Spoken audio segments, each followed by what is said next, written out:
The following podcast is a discussion between two experts in their fields of beauty and not meant to be taken as medical advice. Be sure to consult with your doctor if you have any medical inquiries.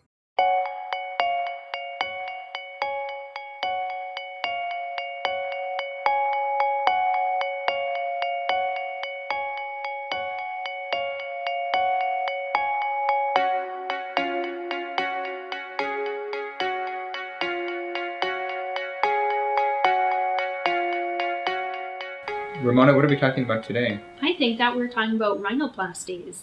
And I specifically was really interested in having you elaborate and give me a little bit further detail on what exactly a 5D nose is. So I'm going to clarify that. The 5D is not the levels D, D, D, but each D stands for something different. And this developed actually from a lot of research on patients and what they want. So if you look at what most patients want, and I mean by most patients, not just me saying what I think they want. This is from looking on Instagram, studying the top 50 Instagrammable faces. And we don't want everyone to look the same, but when people are choosing a nose, oftentimes to choose the face they find attractive. There's a huge AI built into the social media channels, and certain faces are going to kind of light up, and certain faces are not going to. There's other factors there. And so the classic nose is typically smaller, not larger. And that's what patients are going to be talking about wanting. And so these are the kind of some of the characteristics in those noses manifest into a nose. Not everyone's going to get every component of this, but these are the overlying principles. Very interesting. But what do the D's stand for? Okay, so we'll go D by D. So the first D in the 5D nose is going to be decrease the nasal hump. And so decreasing the nasal hump, probably the most common complaint from patients coming in. Nasal hump, nasal bump, the bridge is irregular. Either way, we talk about decreasing that. The standard way to decrease it, when I say standard, that's kind of how most people decrease it kind of in, kind of who are out there. They use this thing called a hammer and a chisel. I think the first time someone sees that, what would be your reaction if someone says, I have a chisel and a hammer, and they're going to go up to a loved one and just hammer away? I think I would call 911. Yeah, it's a little bit of a different concept. And they're kind of crude tools. I believe if you look at cave paintings, what is that area in France with the cave paintings? Is that Sartre, France? What is it, Nick? Do you know? Anyways, if you look at the cave paintings, I believe they have a chisel and hammer. I don't think they were doing rhinoplasty with those tools. You never know. But it was a few years later they did that, and I think we have to kind of evolve behind those tools to more sophisticated tools. So the tool that I like is ultrasonic rhinoplasty for that first D. And what is our second D? Nick, do you talk about ultrasonic more? Okay, Nick wants us to talk about ultrasonic more. Okay, so we're going to talk about ultrasonic more. So you mentioned ultrasonic. What exactly does that mean? When I first heard the word ultrasonic, I was thinking of a rocket ship. Doesn't it sound like a rocket ship? It sounds like a disco move, I think. Like ultrasonic. Do the ultrasonic. I see a dance move. There's definitely something shiny and metallic. Yes. Whether it's a dance move or a rocket ship, or perhaps someone wearing a rocket ship shirt dancing. Or maybe someone doing a dance move on a rocket ship. Either way, that's probably, I would say those are definitely ultrasonic, but when it comes to rhinoplasty, I don't think either of those work, but it's so it's a different tool. So ultrasonic, it's a cool technology because what it does is it essentially vibrates. So that's the, not just sonic, which is the sound waves and vibrating, it's ultrasonic. So it vibrates really, really fast. And since it vibrates really fast, it can manipulate certain tissues differently than others because each tissue has its own little frequency. It's a lot of information, I know. But the benefit of this tissue is, this tool, is that you can take down bone without affecting any of the surrounding tissues. And it's super gentle. It's designed just to do that, and it keeps those tissues healthy and can make them ultra smooth. Almost like if you have your nails done at the salon, and do you ever see them do that little machine on you? Oh, for sure. Do they do it on you every time? Sometimes.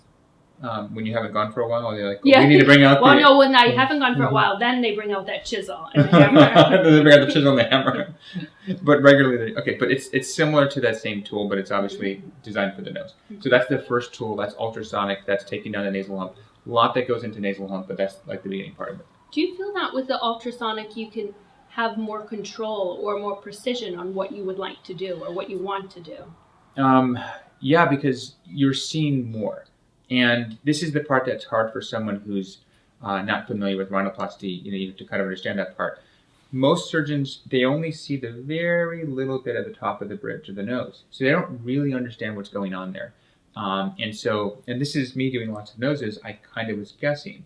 You can kind of see it, but when you do it with an ultrasonic approach, at least the way I do it, you can see everything on the sides of the bone. And it's not safe to do that unless you're using an ultrasonic because that skin is important to hold the bones together. So with this approach, it's safe because it keeps the underlying tissue together.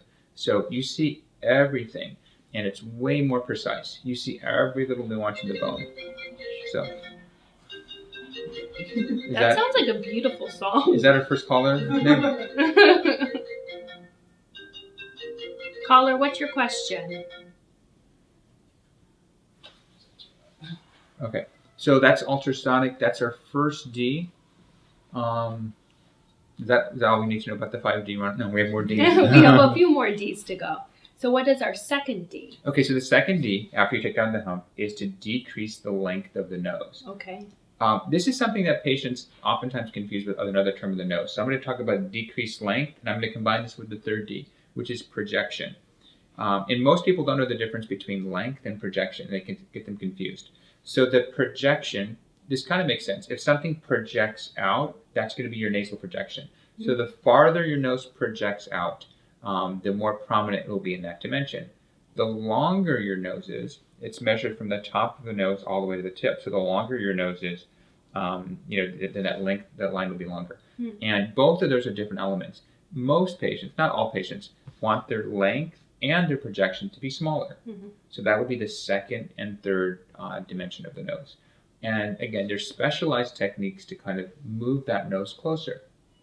Sometimes when patients look at my noses and they'll see them in the OR, they're like, wow, that is a lot smaller. Like, how did you do that?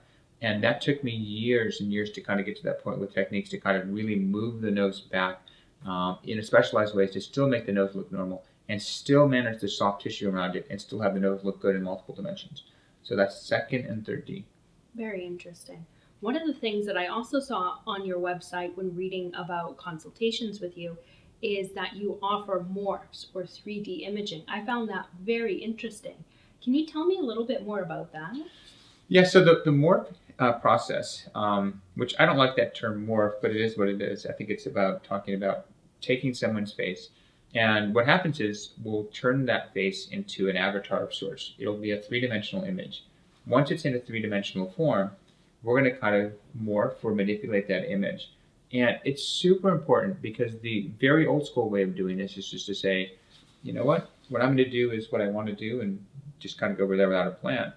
But most people wouldn't build a house without a blueprint, and you definitely want a blueprint of what the patient wants, what you want. The new school way of morphing and manipulating things is to take an image, and preferably, I think, 3D, change that. And then what I like to do, this is a really important part, not just change the image so that I like it. I'll actually talk to the patient about what they want, and they'll kind of manipulate the image, so they get a lot of input in that too. So it's a collaborative process, you with your patient. For sure. I mean, I'm not sure if you've ever worked with a designer before on a kitchen. Imagine if a designer went to your house and said, we're only going to do everything as all black kitchen. Everything's going to be, the countertops are going to be sparkly. Or just told you, I'm just going to do what I want to do and just do your kitchen. Would you do it with them? Probably not. I didn't. I made a no, just joking. It was, but that being said, so your nose is super important. You think on the center of your face, it's perhaps the most identifying part of our face. So if I'm going to change that, if I'm privileged enough to change that for someone, I really want to make sure they have input on what we can do with them. And so that's that collaboration. We're going to go back and forth. I think that's really interesting and honestly really great. Again, when I look at your Instagram, I see all these really happy patients with these really beautiful results. And I also noted how everyone's nose still looked like them. Their noses were what they wanted, but it still looked like them. It still reflected them. Not everyone had the same nose. Not everyone had a cookie cutter nose.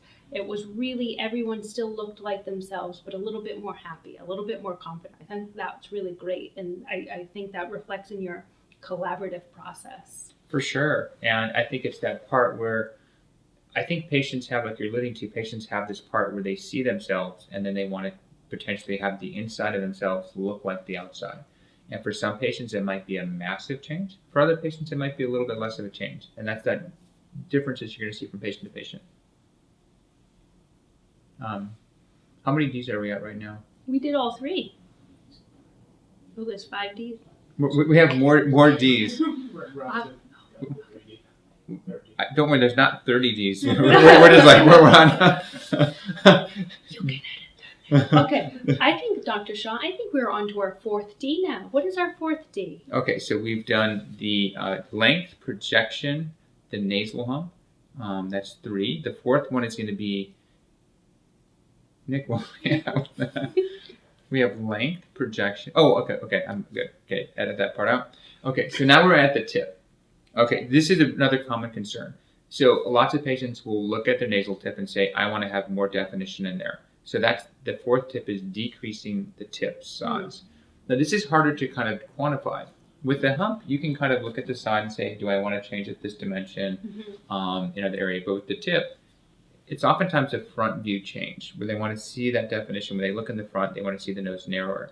This is also where I think a lot of patients want to see their nose small, but not really sharp and pointy. So it's kind of coming up with that concept of a smaller, softer tip that still looks like them. Interesting. I also have heard the term tip-plasty. Is that something that is where you would solely focus on the tip? Solely focusing on the tip is exactly right. And some patients, there's not many, but there's a few patients out there who, a smaller percentage, who really happy with everything. They say, I just want to change my tip of my nose. So that's a specific type of rhinoplasty where they can just change that part of it. Most patients, what they really look at their nose, and if we're going to be there anyways, we're like, hey, let's make sure every aspect of your nose, if we're going to be there, is as perfect as possible. But there's a select few number of patients who just can focus on an area. Interesting. So I think that takes us to the 5th D. What is the 5th D, Dr. The Shah? 5th D.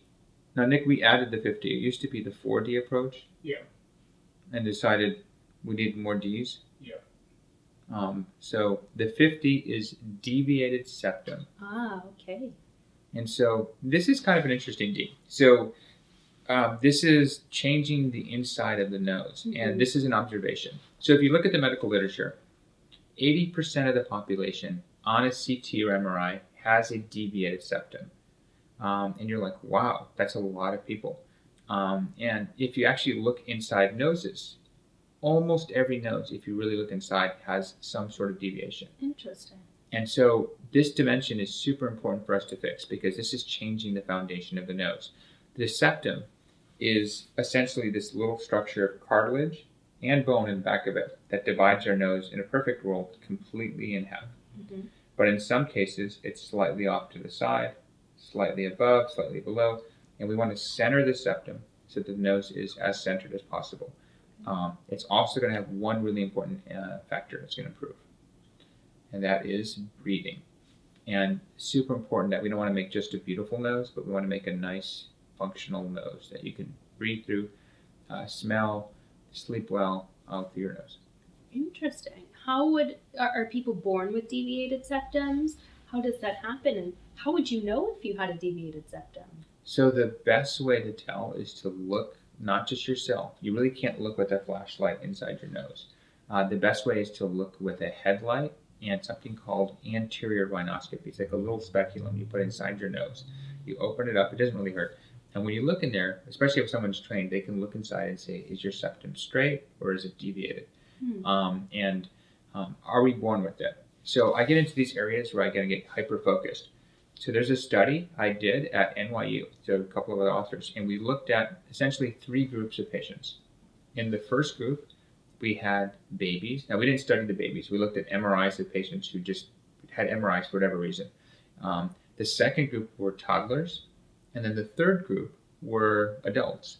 And in these 3 groups, we were just looking at MRIs just in the normal population. of whether or not their septum is deviated. So that question is, are we born with it? In the babies, the incidence of deviated septum really wasn't that high. So we were seeing that most of the septums were straight. Once we get to the toddler phase, that's when we started seeing the deviations. And we moved a little bit beyond to the adult phases, we saw even more deviated septums. So my theory, at least, is that a lot of these micro traumas that happen when we're little kind of create this deviation in the nose as we're growing, and it gets exponential as we get older. Interesting. Does when you have a rhinoplasty and someone has a septum deviation, does that make the rhinoplasty a more arduous process for you, or the recovery process for the patient a little bit harder because there is that functionality aspect involved? I think it used to. I think in older school techniques, if you're packing the nose, for sure it's going to be more difficult. There's definitely a lot more training that happens if you're going to straighten the septum.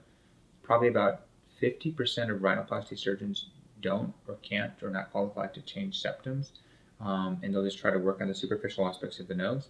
But changing the septum, again, I'm going to change it in every patient, so it doesn't add more time, but in some cases it does if the septum is really deviated.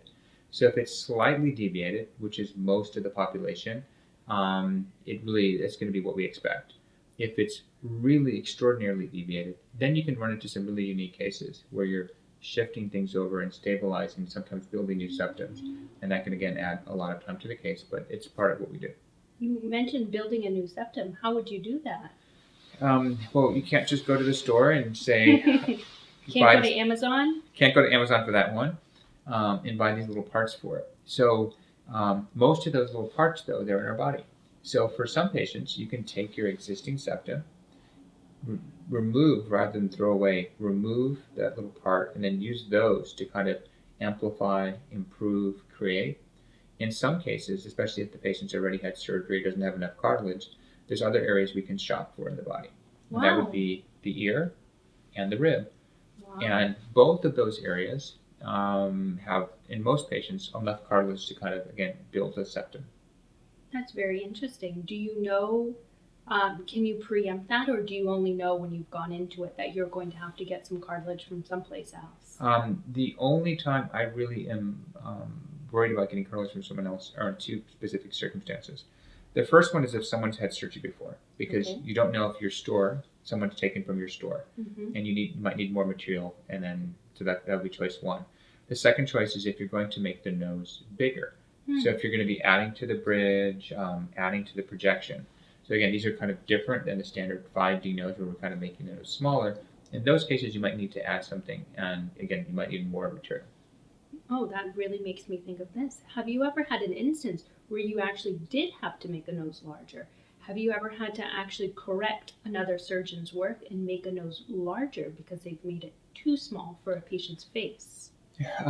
Yes and yes. So again, everything about this is balance and proportion. And so making a nose larger, very common in other ethnicities where having more of a bridge is going to be more desirable. So that's going to be patients from an East Asian background, typically not a Southeast background, but an East Asian background, and with the bridge and the projection of the nose, they want the nose to kind of come out a little bit more. In some African American patients, and that's a very diverse population, you can see patients from all over different backgrounds. In some African American patients and in some Hispanic patients, the tip might be under projected, and they might want the tip to come out further to give it more support. Or same with the bridge. And then with rhinoplasty, it's very common to see patients, especially from other ethnicities, where the surgeons use different techniques where they've tried to reduce a patient's nose, and the skin framework wouldn't allow for them to do that. So we have to give more support to the nose. And so supporting the nose means not necessarily pushing out against the nose, but stiffening and giving the nose enough dimension to kind of get the shape we want.